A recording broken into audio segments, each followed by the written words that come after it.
അതെ, എന്താണ് കാര്യം? നിനക്ക് ആ ശബ്ദം കേൾക്കുന്നുണ്ടോ?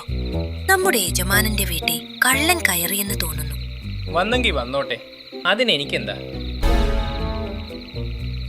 മനോഹരമായ ഒരു ഗ്രാമമുണ്ടായിരുന്നു. അവിടെ രാംദയാൽ എന്നു പേരുള്ള ഒരു അലക്കുകാരൻ താമസിച്ചിരുന്നു. അദ്ദേഹം വളരെ കഠിനാധ്വാനിയായ ഒരാളായിരുന്നു. ഗ്രാമവാസികളുടെ വസ്ത്രങ്ങൾ അലക്കിയാണ് അദ്ദേഹം ഉപജീവനം നടത്തിയിരുന്നത്. രാംദയാലിന് ബോലു എന്നു പേരുള്ള ഒരു കഴുതയുണ്ടായിരുന്നു. ബോലു സ്വഭാവത്താൽ വളരെ സാധുവും ശാന്തനുമായിരുന്നു.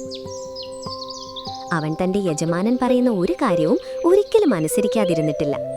എല്ലാ ദിവസവും രാവിലെ എഴുന്നേറ്റ ഉടൻ രാംദയാൽ ബോലുവിനെ വിളിച്ചു പറയുമായിരുന്നു, വരൂ എന്റെ സുഹൃത്തെ, ഇന്നും നമുക്ക് നമ്മുടെ ജോലി തുടങ്ങാം. ബോലുവും തന്റെ യജമാനന്റെ ശബ്ദം കേൾക്കുമ്പോൾ തന്നെ സന്തോഷത്തോടെ എഴുന്നേറ്റ് നിൽക്കുമായിരുന്നു. രാംദയാൽ വസ്ത്രങ്ങളുടെ വലിയ കെട്ടുകൾ ബോലുവിന്റെ പുറത്ത് വെച്ച് കുളത്തിലേക്ക് കൊണ്ടുപോകുമായിരുന്നു. പക്ഷെ ബോലുവിന് അതിലൊരിക്കലും വിഷമം തോന്നിയിരുന്നില്ല. യജമാനന് വേണ്ടി ജോലി ചെയ്യുന്നത് തന്റെ കടമയാണെന്ന് അവൻ വിശ്വസിച്ചിരുന്നു.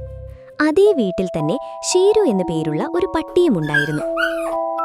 രാത്രികാലങ്ങളിൽ അവൻ വീടിന് കാതിൽ നിൽക്കുമായിരുന്നു. വീടിനടുത്ത് ആരെങ്കിലും വന്നാൽ അവൻ ഉടൻ കുരയ്ക്കുമായിരുന്നു. എന്നാൽ കഴിഞ്ഞ കുറച്ച് ദിവസങ്ങളായി രാംദയാൽ ഷേരുവിനെ അത്ര ശ്രദ്ധിക്കുന്നുണ്ടായിരുന്നില്ല. അവൻ ഷേരുവിന് കൃത്യമായി ഭക്ഷണം നൽകുന്നത് നിർത്തി. വല്ലപ്പോഴും മിച്ചം വരുന്ന ഭക്ഷണമുണ്ടെങ്കിൽ മാത്രം നൽകും. ഇല്ലെങ്കിൽ ഷേരുവിന് പട്ടിണി കിടക്കേണ്ടി വരുമായിരുന്നു. ഇത് കണ്ട് ഷേരു വളരെ ദുഃഖിതനായിരുന്നു. ഞാൻ രാത്രി മുഴുവൻ കാവൽ നിൽക്കുന്നു, പക്ഷേ യജമാനൻ എന്നെ ഒട്ടും കാര്യമാക്കുന്നില്ല. അവൻ മനസ്സിൽ സങ്കടപ്പെട്ടുകൊണ്ടിരുന്നു. ഒരു ദിവസം വൈകുന്നേരം രാംദയാൽ വളരെ ക്ഷീണിതനായി വീട്ടിലെത്തി. ദിവസം മുഴുവൻ ജോലി ചെയ്ത ക്ഷീണം കാരണം അവൻ ബോലുവിനെ കെട്ടിയിട്ടു. ഷേരുവിന് അല്പം ആഹാരം നൽകി. എന്നിട്ട് താൻ വീടിനുള്ളിൽ പോയി ഉറങ്ങി. ആ രാത്രി വളരെ ശാന്തമായിരുന്നു. ചന്ദ്രപ്രകാശം എല്ലായിടത്തും പരന്നുകിടന്നു. എല്ലാവരും നല്ല ഉറക്കത്തിലായിരുന്നു. അപ്പോഴാണ് വീടിനടുത്തേക്ക് ഒരു കള്ളൻ വന്നത്. കള്ളൻ വളരെ ശ്രദ്ധയോടെ വീടിന് ചുറ്റും നടന്നു.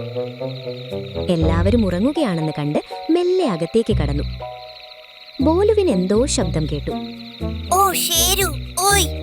അതെ, എന്താണ് കാര്യം? നിനക്ക് ആ ശബ്ദം കേൾക്കുന്നുണ്ടോ?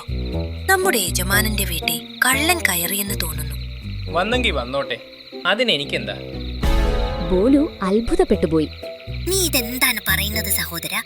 വീട്ടിൽ കള്ളം കയറിയാൽ കുരച്ച് യജമാനനെ ഉണർത്തുക എന്നത് നിന്റെ കടമയല്ലേ?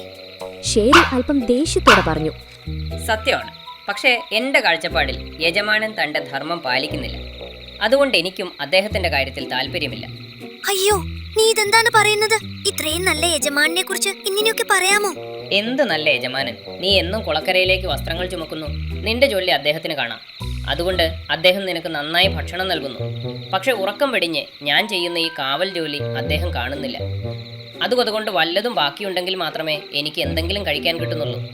അല്ലെങ്കിൽ അതുമില്ല. എനിക്കിപ്പോൾ കുരയ്ക്കാൻ പോലും കരുത്തില്ല. പോയി വിടുന്ന്. ഇല്ല സുഹൃത്തെ, അങ്ങനെ പറയരുത്. ഇത് പ്രതികാരം ചെയ്യേണ്ട സമയമല്ല. എഴുന്നേൽക്കൂ. നീ ഒന്ന് ഉച്ചത്തിൽ കുരച്ചാൽ യജമാനൻ ഉണരും. നോക്കൂ, നീ എത്ര കെഞ്ചിയാലും എന്റെ മനസ്സ് അലിയാൻ പോകുന്നില്ല. വിശന്നു എന്റെ മനസ്സ് കല്ലായിപ്പോയി. പണിയെടുത്ത് മടുക്കുന്ന നിനക്ക് യജമാനനോട് ഇത്രയധികം സ്നേഹമുണ്ടെങ്കിൽ നീ തന്നെ എന്തെങ്കിലും ചെയ്തോ. ബോലുവിന് ദേഷ്യം വന്നു. ചീച്ചി, പട്ടി എന്നാൽ വിശ്വാസ്യതയുടെ അടയാളമാണെന്ന് പറയാറുണ്ട്. നിന്നെ കാണുമ്പോൾ അത് തെറ്റാണെന്ന് തോന്നുന്നു. നിങ്ങളെക്കാൾ ഭേദം ഞങ്ങൾ കഴുതകളാണ്. അങ്ങനെ പറഞ്ഞുകൊണ്ട് ബോലു ഉച്ചത്തിൽ കരയാൻ തുടങ്ങി. ഓയ്, ഓയ്, ഓയ്. അവന്റെ ഉച്ചത്തിലുള്ള ശബ്ദം കേട്ട് യജമാനൻ ഉണർന്നു. രാംദയാൽ ദേഷ്യത്തോടെ പുറത്തേക്ക് വന്നു.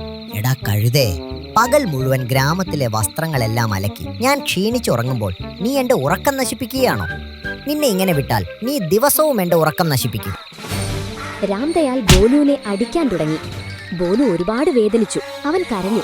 പക്ഷെ യജമാനന്റെ ദേഷ്യം മാറിയില്ല. രാംദയാൽ ബോലുവിനെ ക്രൂരമായി തല്ലി. ബോലു അവശനായി. ഷേരു ഇതെല്ലാം നിശബ്ദനായി നോക്കി നിന്നു. കുറച്ചു കഴിഞ്ഞ് രാംദയാൽ തിരികെ പോയി ഉറങ്ങി. ബോലു വേദനയോടെ കിടന്നു. ഷേരു ബോലുവിന്റെ അടുത്തേക്ക് വന്നു.